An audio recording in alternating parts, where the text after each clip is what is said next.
Welcome everyone to Spotlight Tuesdays with Coach BJ. Welcome to today's Spotlight. Come on in for this Spotlight Tuesdays with our special guest today. I'm so excited to share with you all the wonderful work that our guest is doing today. So come on in and you can let me know and let us know that you are here if you so desire. Come on in. Welcome to Spotlight Tuesdays with Coach BJ. Hello, I see people are already coming on in, so we're going to go ahead and get started. Welcome to Spotlight Tuesdays. And we host Spotlight Tuesdays every first and third Tuesdays at noon. So be sure to continue to check out the Spotlight Tuesdays that's going to be coming soon. And for those of you who are new that are joining us, the purpose of Spotlight Tuesdays with Coach BJ is to hear the inspiring stories of my guests that come on, both men and women who have stepped out on faith and have started their either small business or their nonprofit organization. And I like for their stories to spark a hope in our viewers to see what they have been called to do in life. What is their purpose? What is their gift? And so it's part that and part to see what people are doing out there in the world from a business perspective, from a nonprofit organization perspective, to see if there's any type of product, services, or organizations you would like to be engaged with. So that's what Spotlight Tuesdays with Coach BJ is all about. And so before we get started, I'd like to go ahead and let our guests know to go ahead, if you have any questions as we go through this talk today, is to go ahead and put your questions in the chat box. I will be checking out those questions as our guests speak about their organization and some of the questions I'm going to be interviewing her on today. So again, we'll answer those questions real time for you. So again, I want to just thank you guys for joining today. Welcome, Lisa. Thank you for joining today. Deborah, always good to see you watching. Mom, thank you for being on here and watching. Appreciate you guys joining today. And we're just going to continue on this talk as those continue to come on into this live stream. So again, any questions you have, drop them in the chat and we will put them up on the screen for our guests to answer as we go along. So our special guest today is founder Cheryl Smith of Dewlyn Nonprofit Services. And actually, Cheryl and I, we met when my business partner and I, we had to write a grant for our nonprofit organization, the Becoming Project. And Cheryl and her team did a phenomenal job in writing that grant proposal for us, to the point where the grant is written in such as that when she finished with her services, and hand that grant over to you, it's ready to just pop it into the mail or be able to speak about your grant, right, for your nonprofit organization. And that's what she did for us for our Teach 10 program. So, and just in meeting her, she was just such a sweet spirit. Just a soul. And I have just grown a connection and just love her dearly. She is just such a wonderful person. Like I said, you just think sometimes that things are just going to be only a business connection, but again, she is just definitely a beautiful soul, and I just love her dearly. And she just does great work, not just for the state of Georgia, but all over the United States. So again, I'm going to let her speak about that as well. But I just had to let you know how I know Cheryl. She's just an amazing person. And I just wanted to highlight her today for all the wonderful work she is doing in the community for our nonprofit organizations across the U.S. She just have a passion for what she does. So I'm going to just kick this interview off, Cheryl. And I just want you to tell us a little bit about your background and let us know a little bit about you personally before we get into Dewlyn Nonprofit Services. Oh, okay, sure. So let's see, personally, I'm a wife, mother of three, which actually those are my two favorite roles of all the things that I do. I'm so excited about being able to give and help to raise like good citizens. So I'm a mom. Let's see, I have this background in human services and just supporting the community. That's just, it's unquenchable. It's what I do every single day. I grew up actually before I was able to be old enough to have a job. I was working as a GED tutor in a community center because the tutor was sick that day. And I happened to be at the community center. I loved reading and writing. And I thought, I could teach that. So I started teaching in the community center. I was like 13, 14 years old. Oh, And wow. yeah, so my background is one of service. I come from a very challenged childhood, and so I think that's probably why I do what I do. Product of household domestic violence. I shared my youth with foster children. When I came out of college, I graduated Michigan State. I'm a Spartan, so when I graduated Michigan, a little plug to MSU. When I graduated from Michigan State, I my first big girl job was working in a Center for Runaway Pregnant Teens. And I feel somehow when you give, you get, you give, you get. And I just can't give enough. I think life has given me so much, and I just like to give back. I'm a Wow. pretty boring story. Well, that's that beautiful spirit I was talking about. I mean, my goodness. So wanted to find out, when did you establish Dewlyn Nonprofit Services? And, what inspired you to start, Dewlyn Nonprofit Services? What led you there? And how did you know that was the direction you were supposed to go in? I'm an obedient person, first of all, and so I'm spiritual. Energy speaks to me. You've had that experience. You walk into a room and it feels good or it doesn't, right? And so I Right. tend to go with what God has for me. I tend to go with the energy. We make these decisions in life, and I'm going to answer that question, but I want to say this: all Mhm. of the decisions that we make in life are either going to help us and move us forward, meaning we help other people too, or it's disempowering. And so I can feel when I'm making empowering decisions, and I tend to like that path better. So that's just for me. I was actually a director over one of the largest child care resource and referral agencies in the state of Georgia. And I was supporting all of the 159 counties around that parent engagement and data and just everything you can think of to move that piece forward. And Mhm.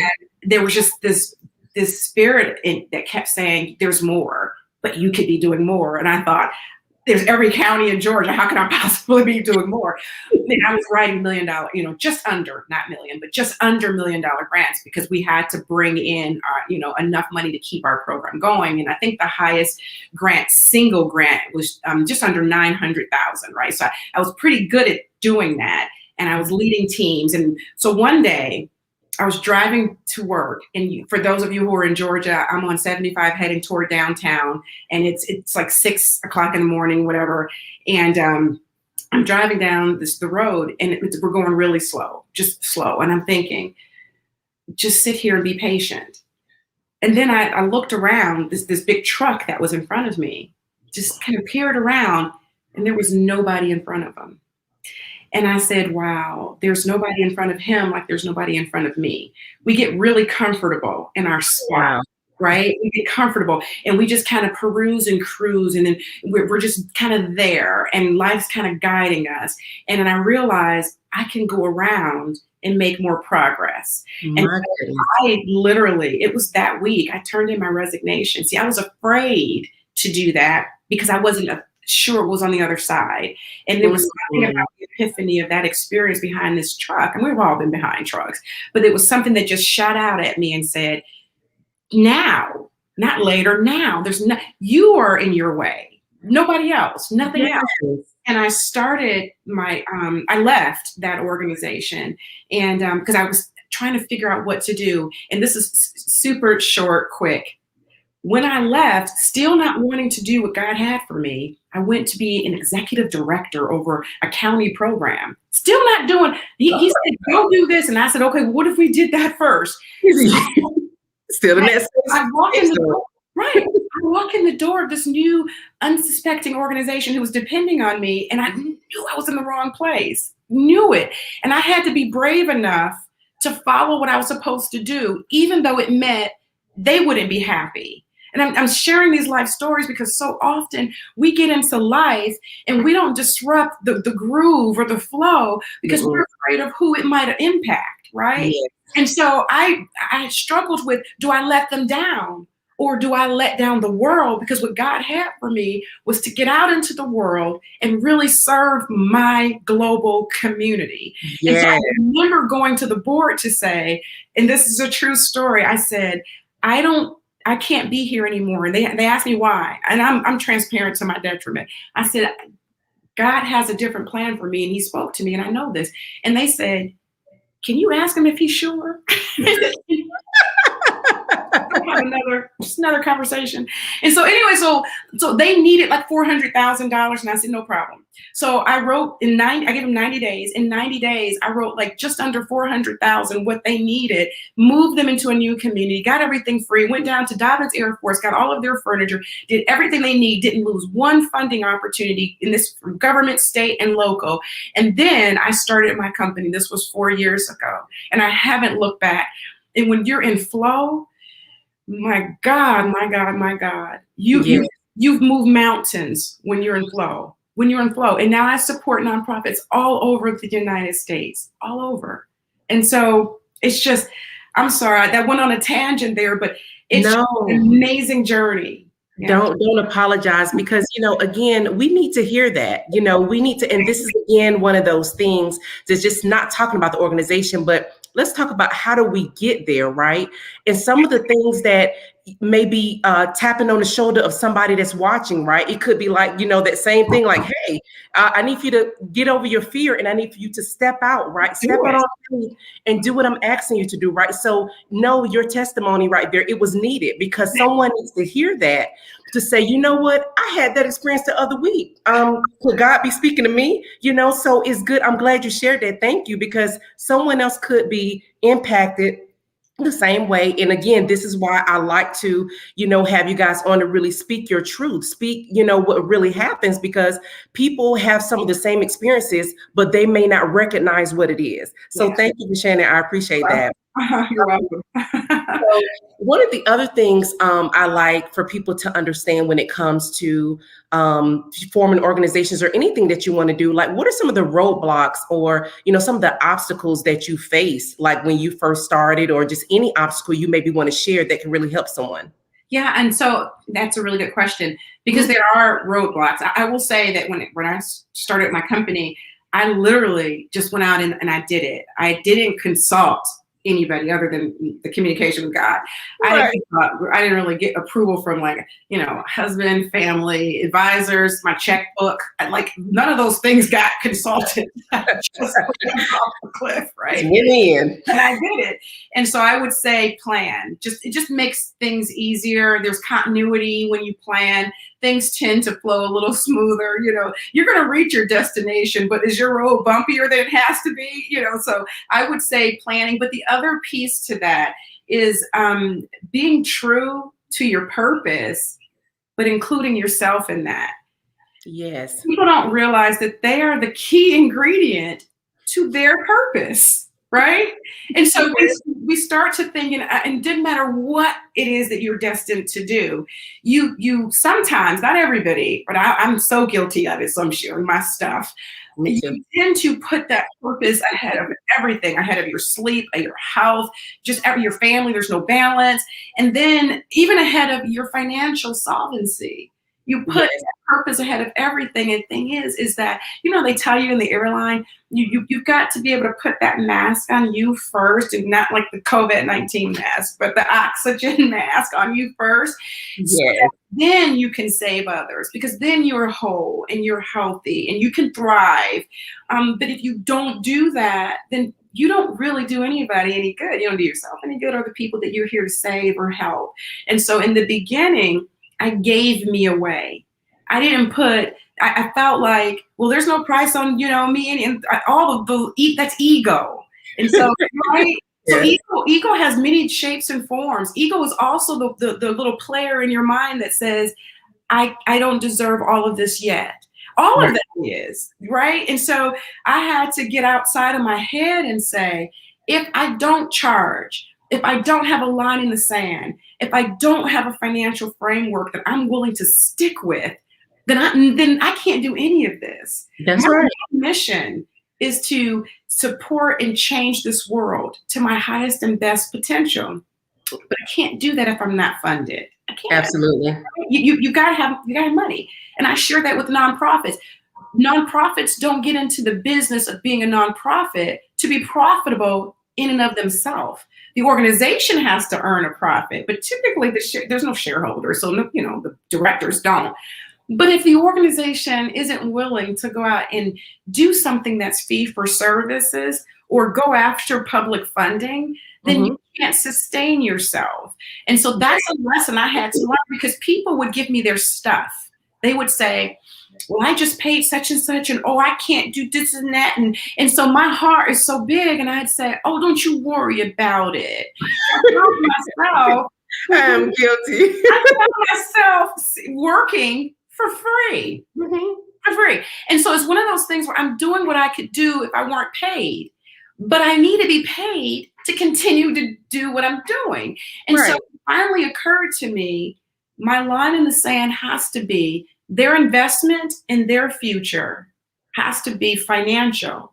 I need that to happen so that I can continue to serve. And so, and there's no guilt in that. There's actually, there's power in that. People would say that power is, there's, knowledge is power. Oh, no, it's not. I knew I should have charged.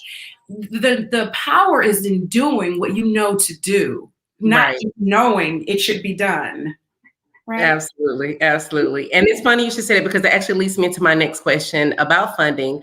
So a lot of people assume that, everybody focus on just small businesses or whatever make a profit. But I don't think people realize that nonprofits do make a profit. Like you can, win financially as a nonprofit organization. Can you speak a little bit about that? Because I think people think, oh, I'm nonprofit, I have to focus on grants and other people to give me money. How am I going to make money? So a lot of people who want to maybe start a nonprofit ask themselves, how am I going to make money doing this? So can you share a little bit about that with the people? I certainly can. Yeah. And so we already talked about how the organization needs to be funded, but on an individual level, if you are pouring your everything into the nonprofit, then you have to be funded too, because we live on a planet that says you have to pay to live here. Right. And so you're going to need money to do that. And so it's not about, I want to go on all these tangents. It's not about you. If you are a nonprofit and you're concerned about what you look like or what people might think, put that aside. Don't carry people's stuff. It has nothing to do with that. It is about, you've got to be able to thrive. So you'll make a decision as a nonprofit founder, if you are a nonprofit founder or leader. In the very beginning, usually within like the first year or two, you're going to decide whether you want to be on the funded side where you're getting paid to do what it is you do, or if you want to be on the governance side, which is where you're going to be a voluntary board member and you're not being paid to do what you do every day. You'll make that fundamental decision based on your pocketbook, your household, and what your household needs, right? And so the thing to know is there's all these myths out there, and those are things that sound really good, but they're not factual. So there's a myth out there that says that there's a couple. One, that you should not be paid. You must do this voluntary. That's a myth. You can be paid. That's right. It's not illegal to even pay yourself to be a board member. So that's the other myth. You can't pay yourself if you're a board member. You can. Now it's the should you. Okay. So should you pay yourself and be a board member is something you're going to consider, because most funders don't want to fund you if you are paying yourself to do the job of a board member. They don't want to fund you if you do that. So there's some negative things associated with that. If you want to earn, just be on the face-to-face, side. Go and become the CEO, CFO, COO, executive director. Do a paid position within your organization and pay yourself a salary. And if that is important, if your household doesn't necessarily need that, then you'll remain on the governing side. You won't jeopardize your funding, and you'll govern your nonprofit as a board member. And see, that's some of the things that people need to know, because again, those myths and misconceptions. And again, it's all about researching, the industry and what you're trying to do, making sure you have the right mentors, the right resources, and the people that you're connected to, who is going to give you, again, like you, these truths about, how you can go about it. But a lot of people just like to, a lot of times go at it on their own, and then end up making, some of the mistakes. And that leads me to my next question. So along the way, what would you say maybe one of the biggest mistakes that you've made, in really running your nonprofit? What do you think one of the biggest mistakes you've made, and how did you overcome it? And so we have a social enterprise, which is different from a nonprofit. And so we are actually a for-profit that earns and then gives our earnings back into those that we serve. And so with, for instance, our Community Heroes program, Community Heroes charges a fee to associate with us. We give so many services in exchange for that to get nonprofits ready and positioned for funding.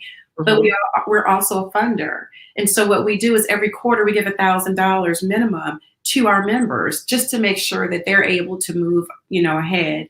What is the biggest mistake? I would say, other than, making sure to include me in the plan for building wealth, right? Including, and then having the line in the sand. Those are serious. Those are financial mistakes. They seem like they're not, but they are. Those are financial mistakes.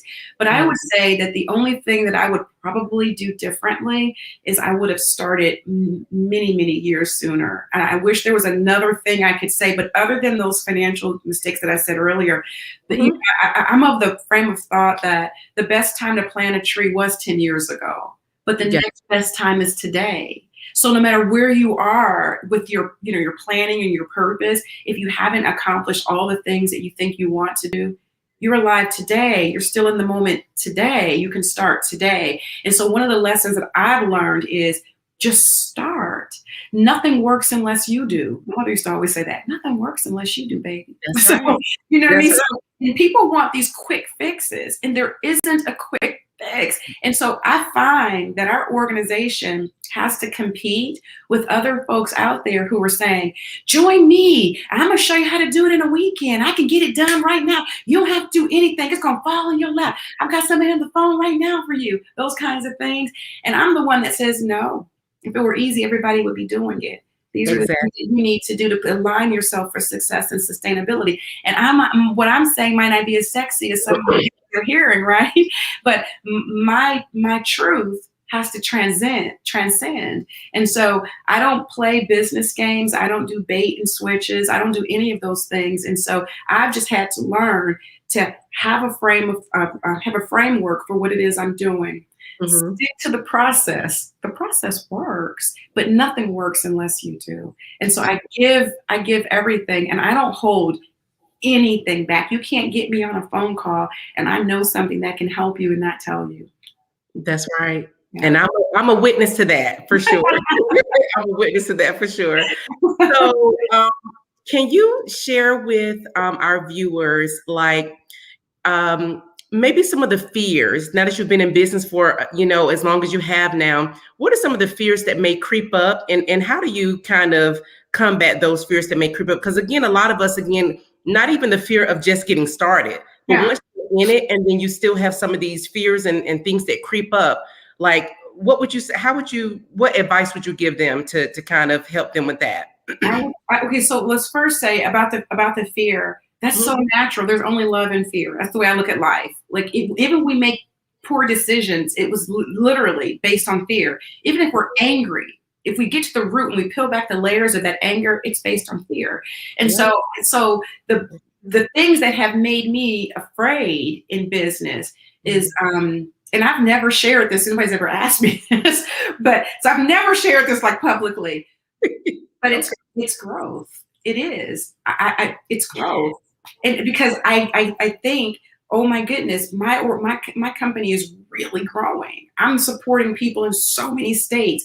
I'm working with over 3,000 nonprofits every single year. At least that's the story I've been telling. When I count, I know it's over 3,000, right? And so I've been supporting so many organizations, getting them where they need to be. And so now I've got opportunity. There's partnerships coming down the pipe with, like, the SCORE. I've mentioned some of them to you before, but some openly I can share is the Small Business Development Centers.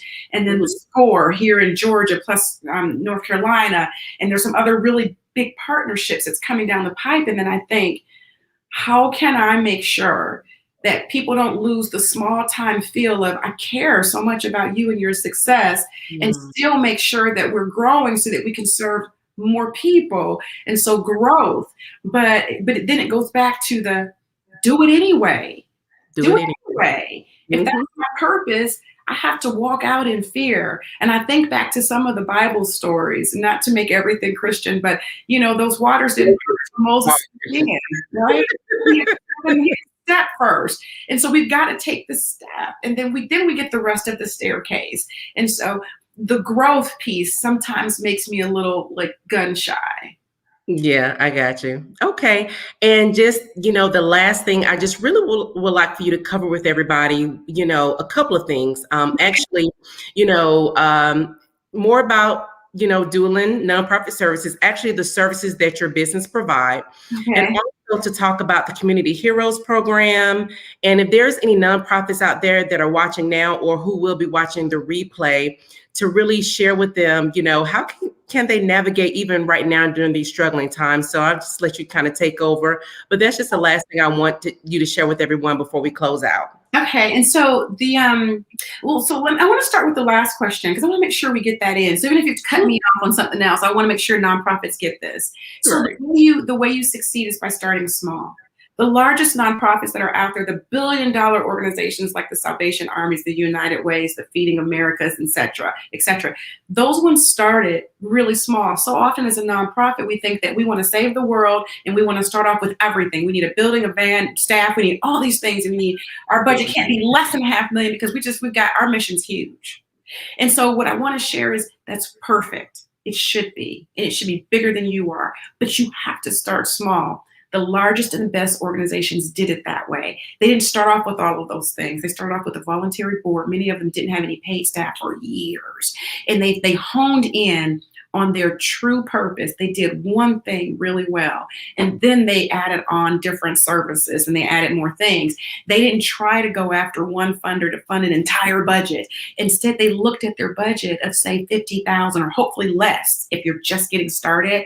And they said, what's the one thing on this budget that we really need now from them? From this organization.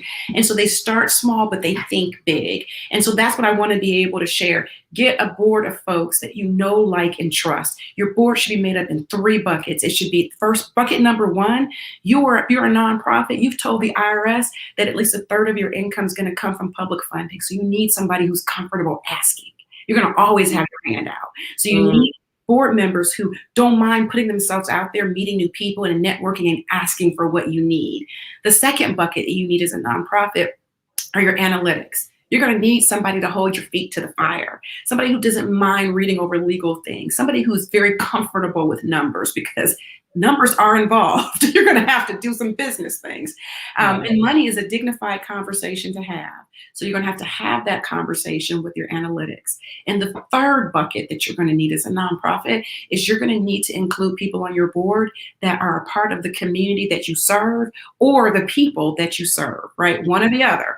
And so you want the board made up of those. And I don't care if you only have a board of 3 and each one comes from those buckets. That's what you want. And those folks have to be really willing to roll up their sleeves and put in the work to get this thing done because there are people that are counting on you. So that's what I want to share about how you get off the ground, right? And so for Dewlyn, so what we do, Dewlyn Nonprofit Services is a Kennesaw, Georgia-based organization that supports nonprofits and helps them to become sustainable and positioned for funding. And we do that through grant writing, training, coaching, and consulting. And coaching and consulting are 2 different things. And so the consulting is where I tell you what to do that'll make you better and get you there faster. Coaching is when I show you how to do it so that you don't have to pay me or anybody else to continue to help you get there. And so we do both of those things. And then we also are grant writers and all those things. Community Heroes is a program of Dewlyn Nonprofit Services that is strictly designated to helping you reach your funding goals. That's all Community Heroes does. And so Community Heroes, so we don't really grant write on that side, but we work with you in a coaching capacity. I go live every Wednesdays for 2 hours, just making sure that I've answered your most pressing questions. You have questions. If you're a nonprofit and you're a new nonprofit, you didn't do this every day. So there are things that you don't even know to ask that we are there for to make sure that we can move you along to funding and sustainability. And then we train, and then there's coaching, and there's forms and templates. And I want to say something about forms and templates. I've been in the nonprofit arena for over 25 years, and we've been able to establish forms and templates that will save hours, years, all kinds of money because it's already done now, proven things that help our nonprofits move forward. And the last thing I want to share, come from larger nonprofits where I had to write like huge grants, right? I'm really good at that. But I've made I guess, a very calculated intention. My intention is now just to serve the small nonprofit.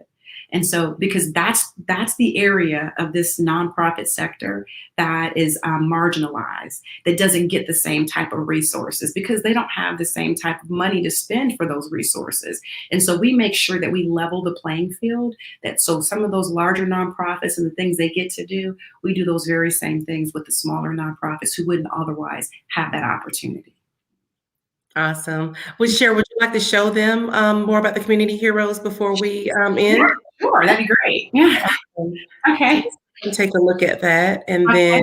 then just give you a little bit of feedback, and then we'll close out. Okay, and so, well, this is our website. It's communityheroes.us, and pretty, briefly, it shows you how you do this. You join us, you sign up with us, you decide on a pathway, and a pathway is just, what did you decide to join us for? What was your reason for joining? So was it because you were new or you want to start a nonprofit? We can help you do that. Was it because you want to get, positioned for funding? That's the most important initiative for you right now. We help you do that. Was it a mix of both? And so these are just training webinars that we have available for all of our members. And if they stay on this track, when they're done in 12 weeks, then they are positioned for whatever they joined us for. In addition to that, like I mentioned before, we are a funder, so that we do fund our nonprofits every quarter. We give out $1,000 micro grant to the nonprofits that are associated with us. And then there's live support and coaching. And so there's a lot of really good, juicy nuggets that's here. We do tons of training. So for some of your folks who are watching, if you want to just check us out to see, like, what is all these webinars and this organization about, we've got complimentary webinars that will really move you forward just taking these. For instance, Nonprofit Essentials 101. What do you do in your first 12 months? And so how do you write a mission statement? And then we've just got tons of other on-demand webinars that nonprofits could take to move them forward. We come with tons of partners also, and our partnerships are strong. And so these folks are here to also help our nonprofit community. And then there's also a little bit about us. I want to share this last thing with you, your viewers. I believe it's 30 seconds, might be 45 seconds, but let's share this. It's 30 seconds, this 30-second video, because I think this sums it up.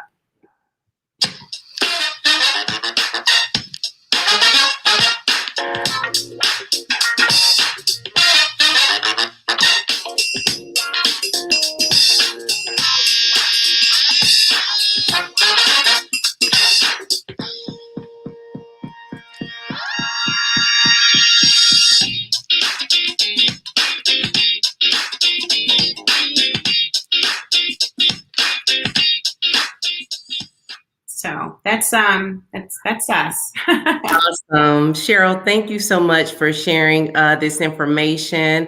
Does anyone have any questions while we're on here? Suzette, she said that this is a godsend for her today. Hi, Suzette. I appreciate you joining. Deirdre, Margaret, Lisa, I see you guys hopped on as well today. I appreciate you guys for joining.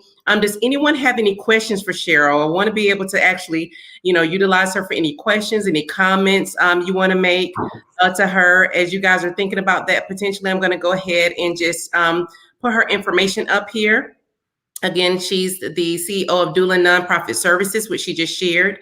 And then she talked about the Community Heroes, where she does, that's her service, basically. So, to serve the U.S., again, not just Georgia, but to serve the U.S. For sure. So, great. Okay. And Ariel, she said great information. Thank you, ladies. Welcome. Wanted to thank us for the information. I know Ariel is getting into the nonprofit space in her community where she lives. So I'm pretty sure this is definitely going to be helpful for her as well. Does anyone else have any comments or questions before we get Cheryl back to her day today and get you guys back to your day as well? Okay, well, if there's no other questions, you have the replay. If you guys have any questions about anything, as always, personally, I want to thank you guys for watching. And as most of you know, I have other talking platforms that I do every first and third Thursday of the month. So this Thursday, we have actually Dr. Christina Grange coming on to talk about co-parenting, the realities and the struggles, and some tips on how to handle co-parenting. So she will be with me on Thursday night at 7 p.m., same place, on YouTube Live and Facebook Live. So if that topic of discussion speaks to you, please feel free to share it with your family, friends, and social media network. And you can follow me on underscore Coach BJ on YouTube. You can get notifications, and on Facebook at The Source of Hope 1.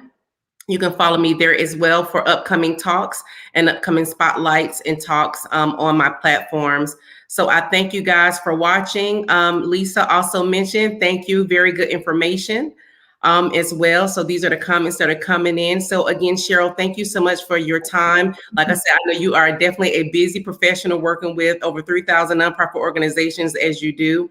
So again, I thank you for taking your time out to serve in this capacity. And again, everyone, I thank you guys for watching. For those of you who will be joining me Thursday, I'll see you on Thursday. If not, I will see you next time. You guys have a great afternoon. Thanks for watching. Bye.